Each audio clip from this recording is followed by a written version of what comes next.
Une terre, mille façons de vivre, mille façons d'aimer,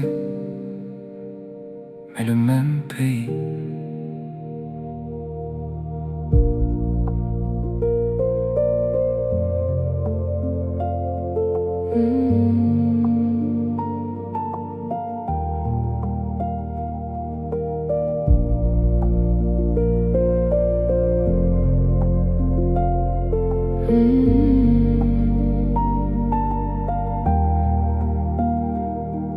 En Bretagne, le vent apprend vite à tenir debout. Les gens parlent pas toujours beaucoup, mais quand ils donnent tout.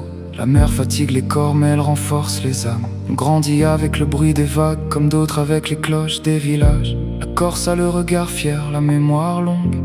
On protège les siens avant de parler au monde. L'identité là-bas, c'est pas un mot qu'on affiche, c'est quelque chose qu'on porte en silence, presque comme une cicatrice.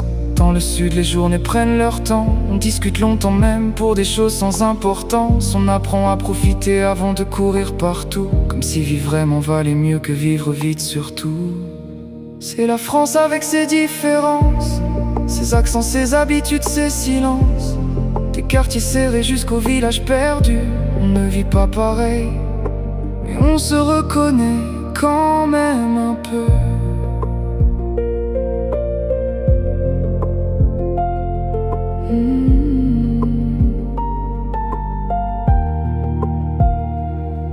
Dans le nord, les gens le cœur ouvert malgré le froid. Ils savent accueillir même quand eux-mêmes n'ont pas grand-chose parfois. Il y a une chaleur qu'on peut pas expliquer vraiment, quelque chose de simple dans la façon d'aider les gens. Les Normands prennent le temps avant de faire confiance. Ils avancent doucement mais rarement dans le vide ou l'apparence. Entre puits, champs et falaises battus par l'hiver, ils apprennent à rester solides sans avoir besoin d'en être fiers.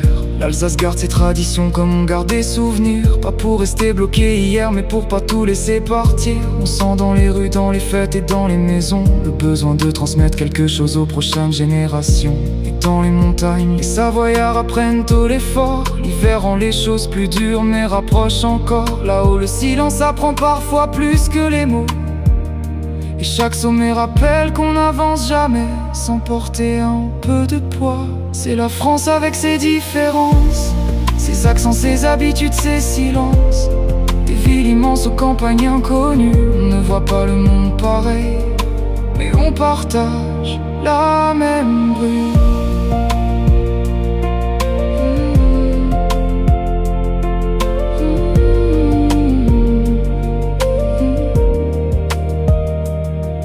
Sud-Ouest, les moments comptent plus que l'heure. On aime les repas qui durent et les maisons pleines de bruit et de chaleur.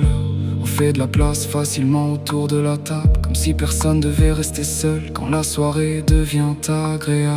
Les Basques gardent leurs racines vivantes sans les vendre au décor. Leur culture tient debout parce qu'elle vit encore dans les chants, dans les fêtes, dans la manière de rester fiers sans avoir besoin de prouver ce qu'ils sont à la terre entière. Les banlieues apprennent tôt à devenir fortes, à grandir vite derrière des portes qu'on n'ouvre pas toujours. Mais y a une solidarité qu'on voit rarement ailleurs, des gens qui se comprennent sans avoir besoin de parler pendant des heures. Et puis la campagne avance loin du bruit des écrans, avec des vies simples que beaucoup oublient maintenant. Des réveils tôt, des mains usées, des habitudes discrètes, mais une façon honnête de vivre qui tient encore malgré le reste. En Guadeloupe, en Martinique, à La Réunion, la France a d'autres visages, d'autres sons, des histoires mélangées, parfois lourdes à porter, mais une fierté qui continue quand même d'exister. La Guyane, Mayotte, la Polynésie, la Nouvelle-Calédonie, des territoires lents sur la carte mais pas loin dans la vie. Des cultures différentes qui gardent chacune leur voix, sans jamais oublier complètement ce qui les relie à nous. Parfois loin du continent mais pas loin du cœur, avec leurs blessures, leurs forces et leurs couleurs, comme partout ailleurs dans ce pays compliqué, où chacun cherche simplement une place pour exister. C'est la France avec ses différences, ses accents, ses habitudes, ses silences. On vient pas tous du même décor, ni du même chemin, mais quelque part au fond, on avance ensemble quand même demain.